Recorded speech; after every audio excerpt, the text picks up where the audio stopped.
I have built a coaching business that generated me somewhere between $20,000 to $30,000 a month in revenue, and sometimes even upwards of $40,000. So I'm gonna go over my very simple funnel, my traffic sources, and some of the numbers that's required to hit that kind of revenue. So without further ado, let's get into it. So the first thing we need for our funnel is, of course, traffic. And one of my main traffic sources was YouTube organic. And that also makes sense because what I was teaching people was how to use YouTube to build traffic for their business. So of course I want to also practice what I preach and show that I'm doing what I teach people. But in this case, I was teaching people from Denmark how to grow on YouTube and build their business from that. And we aren't that many people in Denmark. We are only like 6 million people. So just because of the size of the market, it was really, really hard to build enough traffic to make a full-time living just from the traffic from YouTube organic. So I was also relying a lot on paid ads from Facebook and Instagram. So paid ads was actually one of my biggest traffic sources. And I was also posting organic content on Facebook and Instagram just to make like the paid ads work better, because then people can see that I actually have an online presence on those platforms, which makes my ads convert better. And that's actually something that I really want to recommend that you do. If you only rely on organic content right now, I would definitely turn on paid ads, because then you can scale a lot and very quickly. Because if the numbers actually work from organic, then most likely you can just get more traffic from paid ads, and then things will ramp up significantly. At the same time, if you only rely on paid traffic, I would also recommend that you start building your organic traffic from whatever platform you use, because the synergy between organic and paid ads is just so powerful, because the paid ads give you more reach and it's super fast. As long as the numbers work, then you can just keep scaling. And then once people see your organic content, then they recognize your face and you build a lot of trust from delivering value in that organic content. So paid and organic just complements each other very, very well and makes it all work better. Now, the next step in our funnel is a very, very simple landing page. All it consists of is basically just a headline, a sub-headline, a photo of me, and a couple of bullet points that convinces people to enter their name and email address to watch the VSL. And then, of course, a button that people can click on to enter their information. And the mistake I see a lot of people do here is making this page very complex. So the rule of thumb with this is to make it as simple as possible, because the simpler you make this page, the better it converts. So don't make the mistake of making the page more complex and add a section about who you are and all that kind of stuff that people sometimes do, because it will just make the conversion rate go down, okay? Now, the reason we get people's contact info is because if they don't convert immediately, which most people don't, then you can keep sending them value and call to actions later on and convert them later down the road. And this is super important, because even if your funnel sucks and you don't convert that many people directly through the funnel, then you can save a lot from just being really good on email.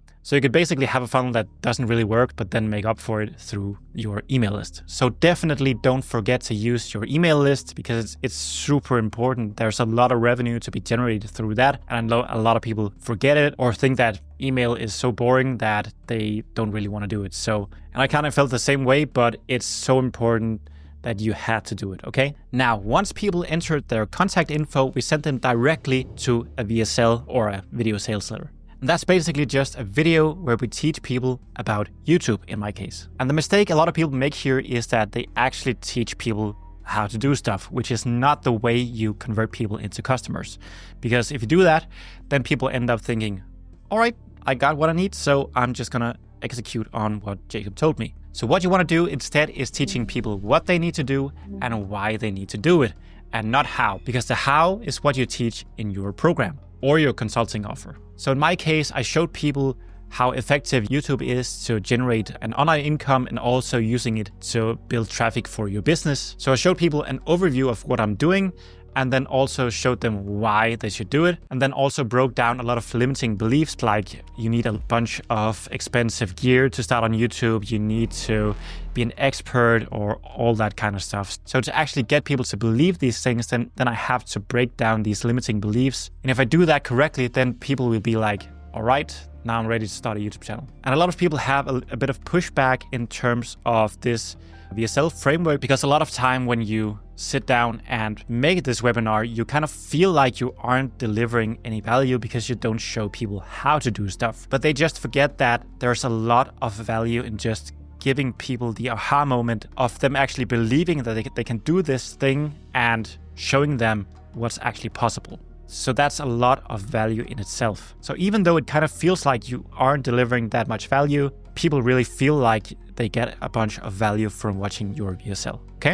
And at the end of this VSL, I of course encourage people to book a call with me. So the next step in the funnel is a booking page. So I basically just have a button right below the VSL that people can click on and then get to the booking page. So again, the VSL page is also very simple. So it's just a video and then a button that people can click on and then get to the booking page. And on this booking page, you want to have as many time slots open as possible, because when I started, I thought that the best way to approach this was to kind of create some scarcity and close a lot of spots. So I thought people was like, oh no, there's not a lot of spots, so I need to book a call now.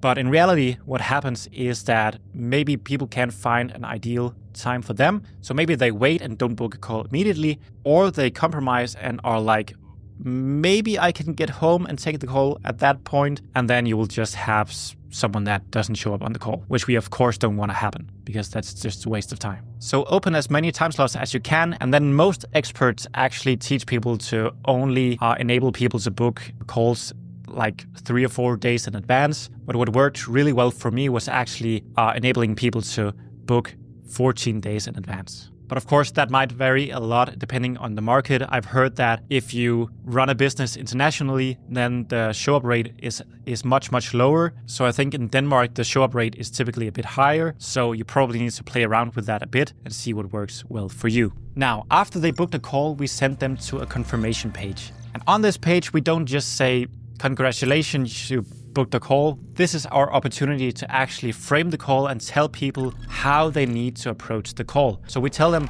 what's going to happen, who they're going to meet. So if you have a sales team, you want to make sure that they actually know who they're going to meet on the call. And then we also tell them that they shouldn't sit in a car or do anything else while being on the call, because then we can't really sell them anything because they aren't really focused. So we want them to sit in a quiet room and really focus on the call, because that's the optimal conditions to actually being able to sell them something. Now, after that, we of course have the sales call. I did it on Zoom. You can also use Google Meet or just call them on the phone. You can do whatever you like, but I like to use Zoom for that.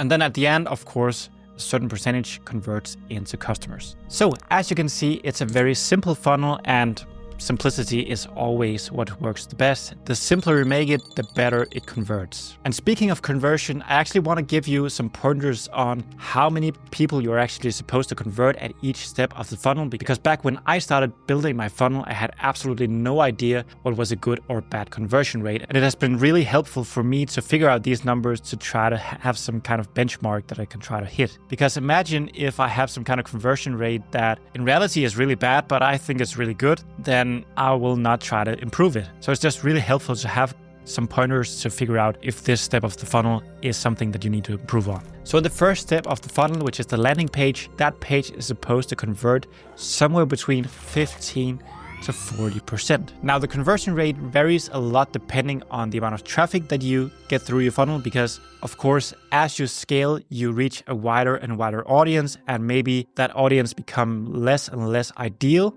which means that people are less and less interested in your offer. So it's pretty natural that the conversion rate starts higher and then slowly drops as you scale your funnel. And the numbers in my funnel start out being like 40%, and then it slowly dropped to around 20%.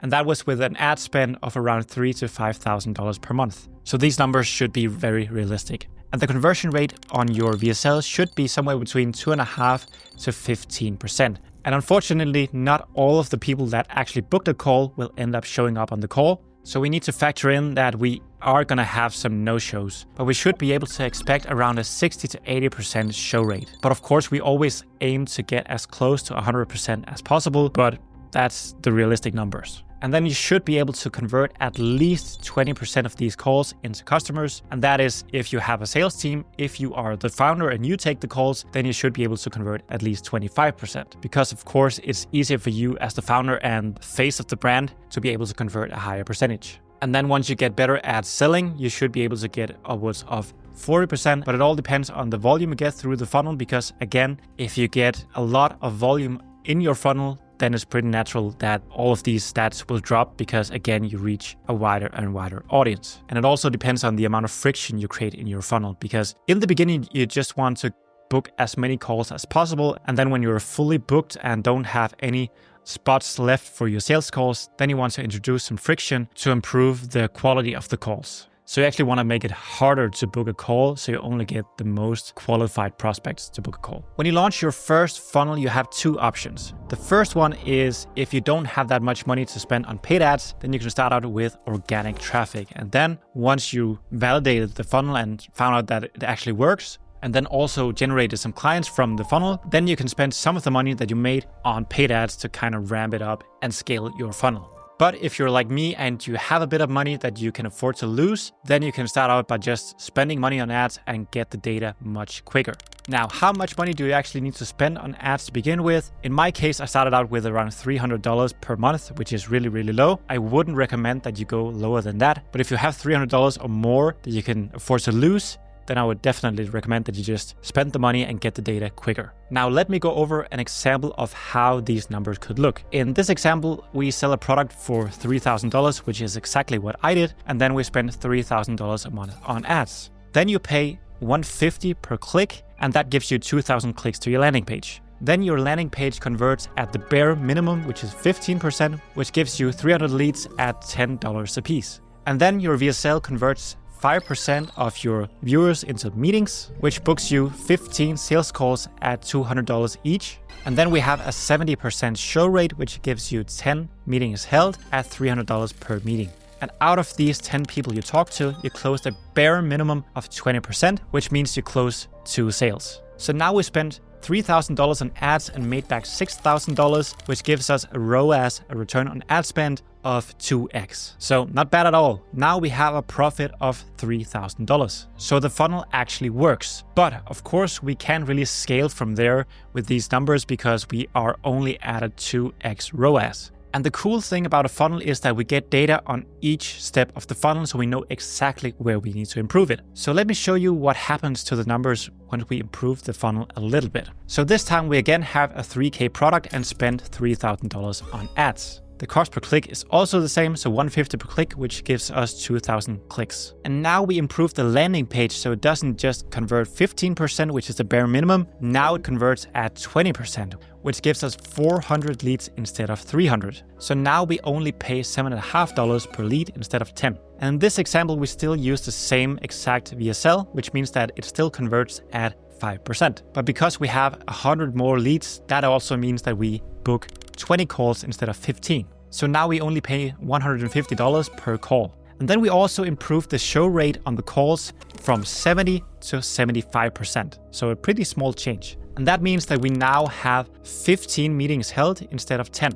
And that means that we now pay $200 per meeting held. And now you also practiced your sales skills a lot. So now you don't just close the bare minimum of 20%, you actually close 26.7%, which comes out to 4 sales. So by just making small improvements on your landing page, your show up rate, and your sales skills, we actually doubled our ROAS. So now we spent $3,000 on ads and made back $12,000. So now we're not just making $3,000 in profit, we actually made $9,000. Pretty cool, right? So that is what it's all about when you run a funnel. It's just improving every single step as much as you can. As you improve it, it allows you to scale your ads and spend more money on ads and actually make more money in total. And yes, your profit margin will probably drop down a little bit as you scale, but you will still make more profit in absolute numbers. Now, the funnel isn't the only thing you can improve to make the numbers better. You can also raise the price. So let me show you how big of a difference it makes once you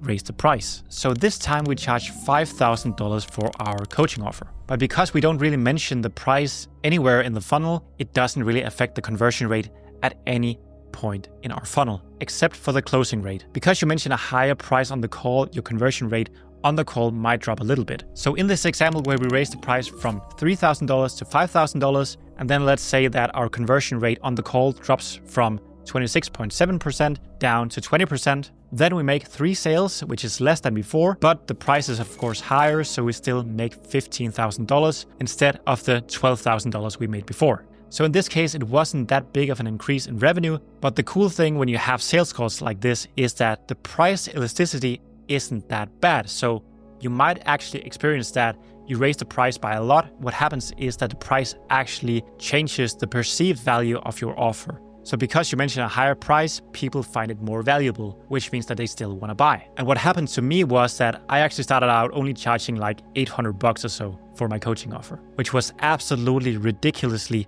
cheap for what I was offering. And in the beginning, I was absolutely horrible at selling. I didn't even use a script. So maybe I was just converting like 5 or 10%, which is really bad. And then I started using a script, got better at sales, and then at the same time, I raised the price all the way from $800 to around $3,000. So I almost 4x the price, and at the same time, I increased the conversion rate from 5-10%. I didn't even track it back then, so I don't know the exact numbers. So that's how I kept improving my funnel until I hit $20, $30, even sometimes $40,000 in a single month. And I probably could have scaled it even more because I had tons of leads, but at that point, my bottleneck in my business wasn't really leads because I had plenty of those. The bottleneck now was hiring a sales team, and I pretty much suck at hiring. I haven't tried that before, so that didn't really go well. Now, as I mentioned, one of my favorite ways of driving traffic to my funnel is using YouTube, because with YouTube Organic, you actually get paid to promote your funnel instead of paying for ads to get leads. I want to show you exactly how much money you're actually making these YouTube videos. So now go and click on this video right here, because in that video, I show you exactly how much I made from 40 million views on a single YouTube video and what I learned from each of my best performing YouTube videos. So click on that and then I'll see you in there. Bye.